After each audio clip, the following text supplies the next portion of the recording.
पिछले क्लास में हम लोगों ने देखा था कि 73वें संविधान संशोधन 1992 के द्वारा पंचायती राज को संवैधानिक दर्जा प्रदान किया गया। आज हम लोग ये देखेंगे कि पंचायती राज का त्रिस्तरीय मॉडल क्या होता है। बलवंत राय मेहता समिति ने पंचायती राज के लिए त्रिस्तरीय मॉडल की सिफारिश की थी। ये त्रिस्तरीय मॉडल क्या होता है, किस प्रकार से इसकी संरचना होती है, इस चीज़ को हम लोग समझने का प्रयास करेंगे। देखिएगा, ऐसे राज्यों के लिए जिनकी जनसंख्या 20 लाख से कम है, ऐसे राज्य जिनकी जनसंख्या 20 लाख से कम, क्या कम, जनसंख्या,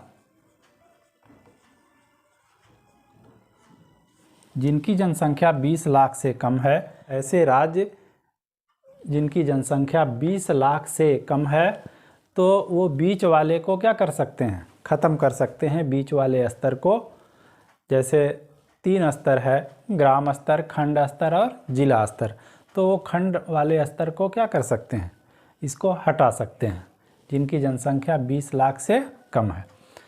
अब देखिए, कुछ और भी चीज़ें हैं, जैसे ग्राम सभा क्या होती है। ग्राम सभा किसे कहते हैं? तो गांव में पंजीकृत मतदाता जो होते हैं, पंजीकृत मतदाता,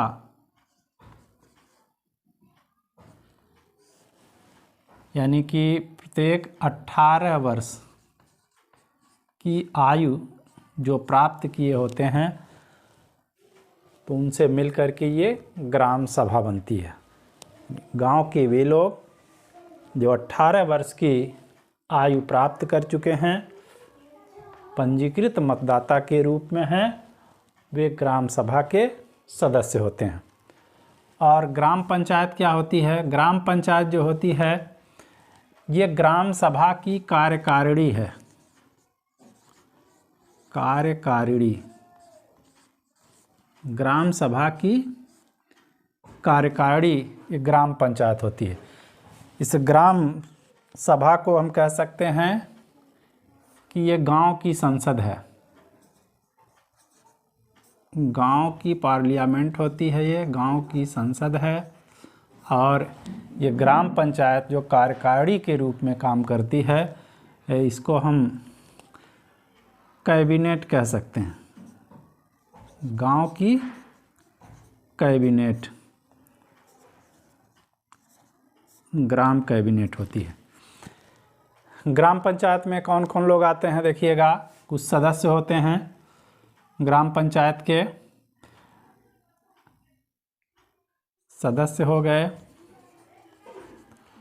और इसका एक अध्यक्ष होता है। ग्राम पंचायत का एक अध्यक्ष होता है। ग्राम पंचायत अध्यक्ष को अलग अलग राज्यों में अलग अलग नामों से जाना जाता है। इसे प्रधान भी कहते हैं और कहीं कहीं पर मुखिया भी कहा जाता है। सदस्य देखिएगा, ये अलग अलग राज्यों में अलग अलग होते हैं। कहीं पर 10 सदस्य, 12 सदस्य, 14 सदस्य, ये सब होते हैं। तो ये कार्यकारिणी के रूप में, ग्राम सभा में कार्यकारिणी के रूप में काम करते हैं। इन्हीं को क्या बोला जाता है? ग्राम पंचायत कहा जाता है। और इसी को हम कह सकते हैं कि ये ग्राम कैबिनेट है। जबकि ग्रामीण संसद, गांव की संसद जो होती है, ये ग्राम सभा होती है। अब पंचायती राज का त्रिस्तरीय मॉडल क्या है, कौन कौन से स्तर हैं? तो ग्रास रूट लेवल पर, एकदम निचले स्तर पर देखेंगे कि ग्राम पंचायतें होती हैं। उसके ऊपर खंड पंचायत होती है, खंड स्तर पर, और जिला स्तर पर जिला पंचायत होती है। ग्राम स्तर पर ये ग्राम पंचायत है, और खंड स्तर पर खंड पंचायत, जिला स्तर पर जिला पंचायत। तो ये जो सदस्य होते हैं, तीनों स्तर के जो सदस्य होते हैं, ये इनका निर्वाचन जनता द्वारा डायरेक्ट होता है, यानी कि प्रत्यक्ष निर्वाचन होता है इनका। प्रत्यक्ष निर्वाचन, जनता द्वारा प्रत्यक्ष निर्वाचन होता। हमने कहा ये तीनों स्तर के सदस्यों का निर्वाचन जनता के द्वारा प्रत्यक्ष रूप से होता है। जिला स्तर पर जिला पंचायत है और इसके जो सदस्य होते हैं इसको कहा जाता है जिला पंचायत सदस्य, और जिला पंचायत सदस्य मिल करके एक अध्यक्ष का निर्वाचन करते हैं। मान लीजिए 15 सदस्य हैं जिला पंचायत के, तो इस 15 सदस्य मिल करके एक अध्यक्ष का निर्वाचन करते हैं जिसको कहा जाता है जिला पंचायत अध्यक्ष। और ये जो अध्यक्ष होगा, ऐसा नहीं है कि ये 15 जो सदस्य होते हैं किसी बाहरी का निर्वाचन कर लेंगे, अपने में से ही 15 सदस्य हैं तो 15 सदस्य में से ही एक सदस्य को ये लोग अध्यक्ष निर्वाचित करते हैं। इसको बोला जाता है जिला पंचायत अध्यक्ष। जिला पंचायत अध्यक्ष। तो जिला पंचायत अध्यक्ष का निर्वाचन यहाँ पर सीधे जनता नहीं कर रही है, बल्कि ये जनता ने जिन सदस्यों को चुना था ये सदस्य अपने में से एक को अध्यक्ष चुन रहे हैं। तो अध्यक्ष का चुनाव यहाँ पर कैसा हो रहा? अप्रत्यक्ष हो रहा। अध्यक्ष अप्रत्यक्ष इसका निर्वाचन हो रहा है। और उसी प्रकार से जो खंड स्तर पर है, खंड पंचायत, तो यहाँ पर जो सदस्य होते हैं इन सदस्यों को बीडीसी कहा जाता है। बीडीसी। तो इन बीडीसी सदस्यों का निर्वाचन साधारण जनता करती है। तो ये बीडीसी सदस्य अपने में से एक अध्यक्ष का निर्वाचन करते हैं। इस खंड पंचायत के अध्यक्ष को ब्लॉक प्रमुख कहा जाता है। ब्लॉक प्रमुख। तो इस ब्लॉक प्रमुख का भी निर्वाचन कैसा हो रहा है? प्रत्यक्ष नहीं हो रहा है, अप्रत्यक्ष हो रहा है। अप्रत्यक्ष निर्वाचन इनका भी होता है। अब ग्राम पंचायत के जो अध्यक्ष हैं इनको देखिए कहीं कहीं पर मुखिया कहा जाता है और कहीं कहीं पर इनको प्रधान कहते हैं, प्रधान जी। तो इनका निर्वाचन किस प्रकार से होगा? अध्यक्ष का, ग्राम पंचायत अध्यक्ष का, ये राज्य विधानमंडल तय करता है। राज्य विधानमंडल तय करता है। हम लोग उत्तर प्रदेश में रहने वाले हैं। उत्तर प्रदेश में ग्राम पंचायत के अध्यक्ष या प्रधान का जो चुनाव होता है वो जनता ही करती है, यानी कि डायरेक्ट रूप से होता है। यूपी में क्या होता है? लोग यूपी के रहने वाले हैं। यूपी में होता है डायरेक्ट। किसका चुनाव? ग्राम पंचायत अध्यक्ष या प्रधान का चुनाव। तो इस व्यवस्था में, पंचायती राज के त्रिस्तरीय व्यवस्था में हम क्या देख रहे हैं कि जनता की तीनों स्तर पर अधिक से अधिक भागीदार बनाया गया है। और यही तो सहभागिता मूलक लोकतंत्र है। निचले स्तर पर आप देखेंगे ये पंचायती राज संस्थाएं क्या कर रही हैं? पंचायती राज संस्थाओं ने प्रत्यक्ष लोकतंत्र की नींव रखी है। किसकी नींव? प्रत्यक्ष लोकतंत्र की नींव।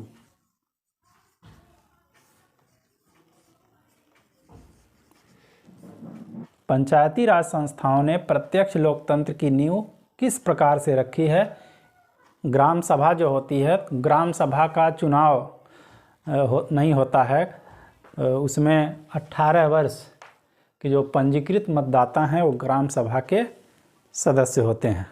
तो ग्राम सभा ही लाभों की पहचान करने में महत्वपूर्ण भूमिका निभाती है कि मनरेगा कार्ड किसका बनेगा, किसके दरवाजे पर हैंडपम्प की आवश्यकता है, नाली कहाँ बननी चाहिए। तो लाभों की पहचान करने में साधारण जनता की भूमिका बढ़ी है और इसको हम कह सकते हैं यह कि प्रत्यक्ष लोकतंत्र की दिशा में एक कदम है, या ये प्रत्यक्ष लोकतंत्र की नींव पंचायती राज व्यवस्था ने रखा है। और हम देख रहे हैं कि इसमें प्रत्येक स्तर पर जनता की सहभागिता बढ़ी है। तो यही सहभागिता मूलक लोकतंत्र या ग्रास रूट डेमोक्रेसी होता है। और दूसरी चीज़ ये भी कि इसमें जो चुनाव होते हैं पार्टी बेस पे चुनाव नहीं होते हैं, बल्कि इसमें व्यक्तिगत पहचान का चुनाव होता है। जनता इसमें पार्टी बेस पर नहीं चुनती है, बल्कि पहचान के आधार पर इसमें चुनाव होता है। और यही तो लोकतंत्र का मर्म है, यही तो असली लोकतंत्र है। पंचायती राज संस्थाओं ने जनता की सहभागिता को बढ़ाकर प्रत्यक्ष लोकतंत्र की नींव रखी है। लोकतंत्र का मर्म उसकी संस्थाओं में नहीं बल्कि उसके आदर्शों में होता है, और वह है स्वतंत्रता, समानता, सामाजिक न्याय। तो इसके लिए देखिए पंचायती राज व्यवस्था में आरक्षण लागू किया गया ताकि समाज के सभी वर्गों को सामाजिक न्याय सुनिश्चित किया जा सके। इसमें हम देखेंगे एससी एसटी को उनकी जनसंख्या के अनुपात में, उनकी जनसंख्या के अनुपात में आरक्षण दिया गया। जनसंख्या के अनुपात में आरक्षण, और जनसंख्या के अनुपात में जो भी आरक्षण उनको मिलेगा उसमें से 1/3 एससी और एसटी के महिलाओं के लिए होगा, के महिलाओं हेतु। मान लीजिए एससी एसटी के लिए कुल 30 स्थान आरक्षित किया गया है, तो 30 में से 30 स्थान में से इसका 1/3 यानी कि 10 सीटें जो मिलेंगी ये महिलाओं के लिए होंगी। जो एससी एसटी की महिलाएं होंगी उनको मिलेंगी। और कुल महिला आरक्षण जो होगा 1/3 से कम नहीं होगा। कुल महिला आरक्षण 1/3 से कम नहीं।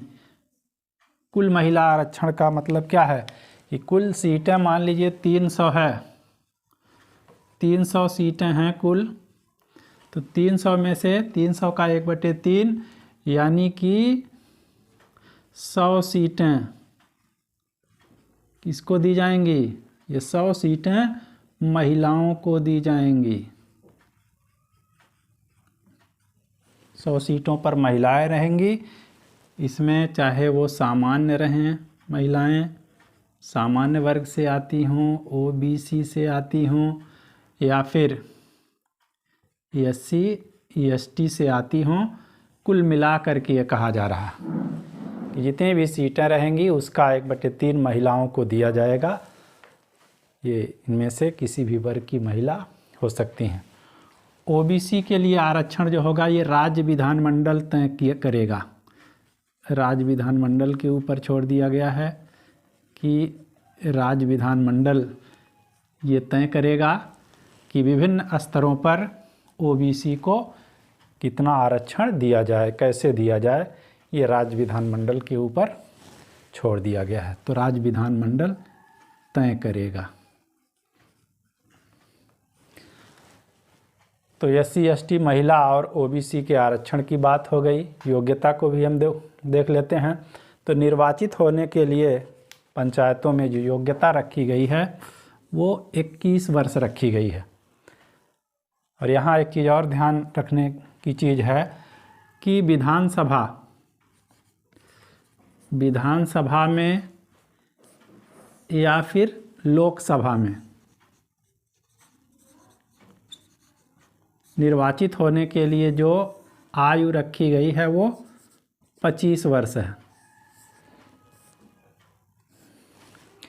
कोई भी व्यक्ति जो 25 वर्ष की आयु प्राप्त कर लिया हो लोकसभा का चुनाव लड़ सकता है या विधानसभा का चुनाव लड़ सकता है।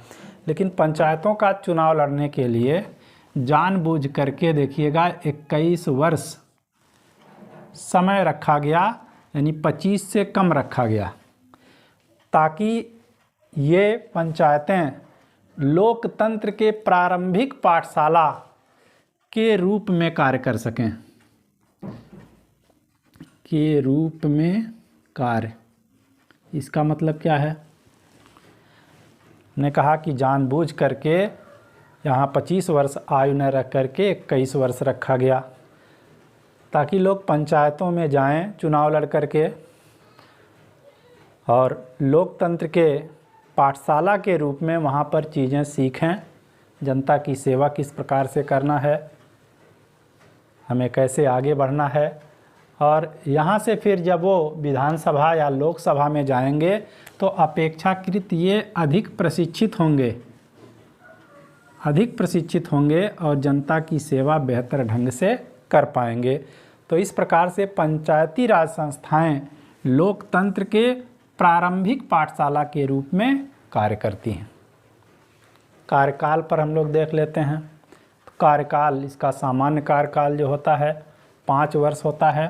राज्य विधानमंडल इसको भंग कर सकता है।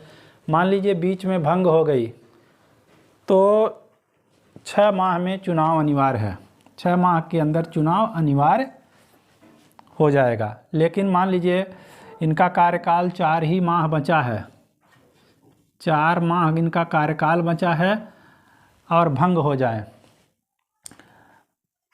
तो वहाँ पर चुनाव कराना आवश्यक नहीं होगा। 4 माह जब बीत जाएगा, जो अगला पंचायत का चुनाव होगा तो इनका भी उसी के साथ करा दिया जाएगा। अलग से इनके लिए चुनाव करवाने की कोई आवश्यकता नहीं होगी। पंचायतों के कार्य एवं शक्तियाँ।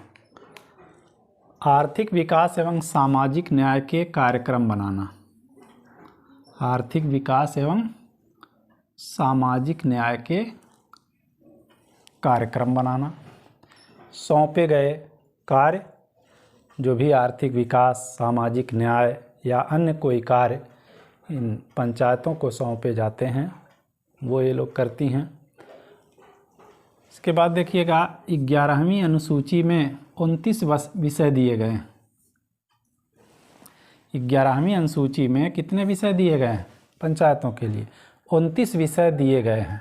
अब राज्य सरकार ये तय करती है कि 29 विषय में से कितना पंचायतों को दिया जाए। ध्यान से यहाँ एक चीज़ समझ लीजिए, ये कहा जा रहा है 11वीं अनुसूची में पंचायतों के लिए 29 विषय दिए गए हैं।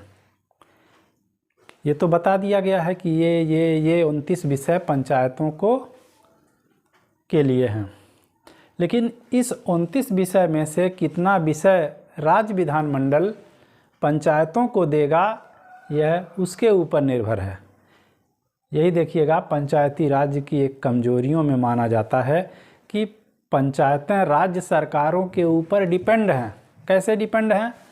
11वीं अनुसूची में 29 विषय तो पंचायतों के लिए दे दिए गए, लेकिन राज्य विधानमंडल ये तय करेगा कि कितना विषय 29 में से हम पंचायतों को दें। उस 29 विषय में से ये राज्य विधानमंडल 8 विषय भी दे सकता है पंचायतों को, 4 विषय भी दे सकता है, 20-25 विषय भी दे सकता है, या फिर 29 के 29 विषय भी दे सकता है, या राज्य विधानमंडल के ऊपर डिपेंड है। तो इसलिए पंचायतों की राज्य सरकारों के ऊपर निर्भरता है। क्यों निर्भरता है? कि पंचायतें राज्य विधानमंडल के ऊपर यानी दया पर निर्भर हैं कि उनको 29 में से कितना विषय वो विधि बना करके सौंपेंगे। क्या क्या विषय हो सकते हैं, विषयों पर भी चर्चा कर लिया जाए। कृषि है, कृषि से संबंधित कार्य, पशुपालन है, इसमें आप देखेंगे मत्स्य पालन भी होता है, डेयरी होता है, भूमि सुधार से संबंधित कार्य, लघु सिंचाई, पेयजल, शिक्षा, समाज कल्याण, सार्वजनिक वितरण प्रणाली, जो राशनिंग सिस्टम होता है। तो ये सारे विषय हैं, और भी हैं इस तरह से बहुत सारे विषय, लेकिन मेन जो था वो हमने लिख लिया। वित्त कहाँ से आता है पंचायतों के पास? यहाँ पर देखिएगा कि राज्य विधानमंडल चुंगी कर लगाने का अधिकार पंचायतों को दे सकता है। मेले पर टैक्स लगाकर, बाजार पर टैक्स लगाकर, पथ कर के रूप में राज्य विधानमंडल वसूल करके इनको दे सकता है, या इन्हें स्वयं कर लगाने का अधिकार दे सकता है। लेकिन इन सारे चीज़ों से पंचायतों की जो भी आवश्यकताएं होती हैं ये पूरी नहीं हो पाती हैं, ये बहुत कम ही होते हैं। इसलिए पंचायतों को जो सबसे महत्वपूर्ण चीज़ है पंचायतों के लिए कि राज्य की समेकित निधि से अनुदान दिया जाता है। पंचायतों को राज्य की समेकित निधि से अनुदान दिया जाता है, जिससे वह अपने कार्यों को सही ढंग से कर पाएँ, और इसके लिए वित्त आयोग का गठन किया गया है। राज्य वित्त आयोग का गठन राज्यपाल द्वारा प्रति 5 वर्ष पर किया जाता है। राज्यपाल 5 वर्ष पर राज्य वित्त आयोग का गठन करता है, और इसका कार्य क्या है?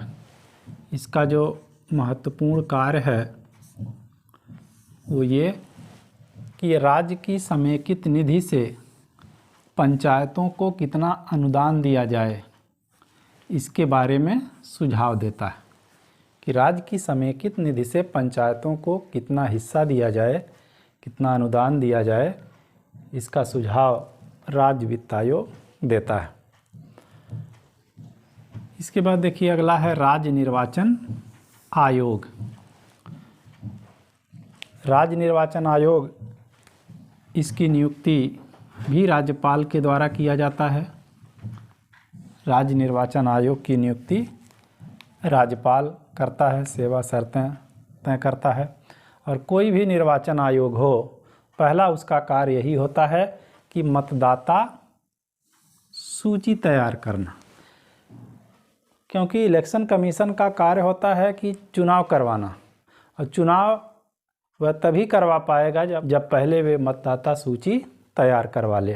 तो पहला कार्य इसका यही है कि मतदाता सूची तैयार करवाना, और पंचायतों और नगर पालिकाओं का निर्वाचन कराना, उसका नियंत्रण अधीक्षण करना, ये कार्य है। यहाँ पर ये चीज़ ध्यान रखने योग्य है कि राज्यों में जो विधानसभा के चुनाव होते हैं या विधान परिषद के चुनाव होते हैं, उसको राज्य निर्वाचन आयोग नहीं करवाता है, उसको भारत निर्वाचन आयोग करवाता है। चाहे वो विधानसभा के हों या विधान परिषद के हों जो राज्यों में होते हैं।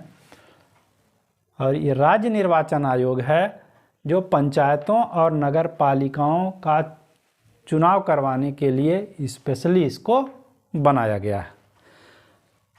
और ये स्वतंत्र और निष्पक्ष रूप से चुनाव करवा पाए, इसके लिए इसकी स्वतंत्रता को सुनिश्चित करने के लिए कुछ व्यवस्थाएं की गई हैं। जैसे राज्य निर्वाचन आयोग को हटाने की प्रक्रिया जटिल बनाई गई है ताकि इसकी स्वतंत्रता और निष्पक्षता बनी रहे। जिस प्रकार से हाई कोर्ट के न्यायाधीशों को हटाते हैं, उसी प्रकार से राज्य निर्वाचन आयोग को हटाया जा सकता है। और कार्यकाल के दौरान इसके वेतन भत्ते में कोई कमी नहीं की जा सकती, ताकि ये राज्य निर्वाचन आयोग चुनाव को स्वतंत्र और निष्पक्ष तरीके से करवा ले जाए। आज के क्लास में बस इतना ही। इसके बाद हम लोग नगर पालिकाओं को एक अलग चैप्टर के रूप में पढ़ेंगे। मिलते हैं फिर एक नए क्लास में, तब तक के लिए थैंक यू।